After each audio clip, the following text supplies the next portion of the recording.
கர்த்தராகிய இயேசு கிறிஸ்துவின் நாமத்தினாலே உங்களுக்கு வாழ்த்துதல்கள். இன்று பிலிப்பியர் 1 குறித்து நம்ம தியானிக்கின்றோம். இந்த பிலிப்பியர் 1 பவுல் அப்போஸ்தலர் பிலிப்பிய சபைக்காக ஒரு ஜெபத்தை செய்கின்றார். இந்த 9வது வசனத்துல நம்ம அதை பார்க்கிறோம். அதுல அவர் எப்படியாக ஜெபிக்கின்றார், உத்தமமானவைகளை நீங்கள் ஒப்புக்கொள்ளத்தக்கதாக உங்கள் அன்பானது அறிவிலும் எல்லா உணர்விலும் இன்னும் அதிகமாய் பெருகவும் அப்படின்னு ஜெபிக்கின்றார். இந்த ஜெபத்தை நான் தினந்தோறும் எனக்காகவும் என்னுடைய குடும்பத்திற்காகவும் நான் ஜெபிப்பேன். நீங்களும் உங்களுக்காகவும் உங்களுடைய குடும்பத்திற்காகவும் இந்த ஜெபத்தை செய்யுங்க. இந்த ஜெபத்துல 3 காரியங்களை நம்ம பார்க்கிறோம். முதலாவது அறிவு, இரண்டாவது உணர்வு, அதன் பின்பு உத்தமமானவைகளை ஒப்புக்கொள்ளுதல், இல்லை என்றால் தெரிந்து கொள்ளுதல். 3 காரியங்களை நம்ம பார்க்கிறோம்.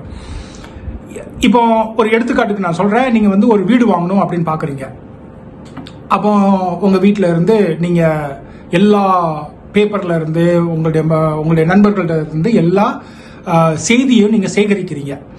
இந்த இடத்துல 2 பெட்ரூம் ஒரு 20 லட்சம், இன்னொரு இடத்துல இது ஒரு 30 லட்சம் அப்படின்ட்டு எல்லா விதமான செய்திகளையும் சேகரிக்கிறீங்க. இது அறிவு. உங்க இடத்துல இருந்து உட்காந்து பாக்குறீங்க, நீங்க எல்லாம் கம்பேர் பண்ணி பாக்குறீங்க. ஆனால் அந்த இடத்துக்கு போய் நீங்க நிற்கும் பொழுதுதான் உங்களுக்கு ஒரு உணர்வு வரும். ஆகா, இந்த இடம் நல்லா இருக்குதே, இந்த இடத்துல என்னுடைய பிள்ளைங்க நல்லா விளையாடலாமே, அவங்க விளையாடுறதுக்கெல்லாம் ஒரு பெரிய கிரவுண்ட் இருக்குது, பக்கத்துலயே பார்க் இருக்குது அப்படின்ட்டு. இன்னொரு இடத்துல போய் பார்க்கும் பொழுது நீங்க பாப்பீங்க, இது வெறும் எல்லாமே கட்டின ஒரு வீடா தான் இருக்குது, இங்க வேற எதுவும் இல்லை அப்படிங்கிற மாதிரி உங்களுக்கு ஒரு உணர்வு வரும். அதன் பின்பாக நீங்க பாத்தீங்க அப்படின்னு சொன்னா, நான் வாங்குற சம்பளத்துக்கும் நான் எவ்வளவு பே பண்ண முடியுமோ அதற்கும் இது கரெக்டா இருக்குதா அப்படி நீங்க ஒப்புக்கொள்ளவும் தெரிந்து கொள்ளவும் முடியும். இந்த 3மே உங்களுக்கு தேவை. இன்னொரு எடுத்துக்காட்டு பாத்தீங்கன்னா, நீங்க ஒரு சபையை நடத்தணும் அப்படின்னு நீங்க நினைக்கிறீங்க, இல்ல சபையில ஒரு மூப்பரா இருக்கணும் அப்படின்னு நீங்க பார்க்கறீங்க.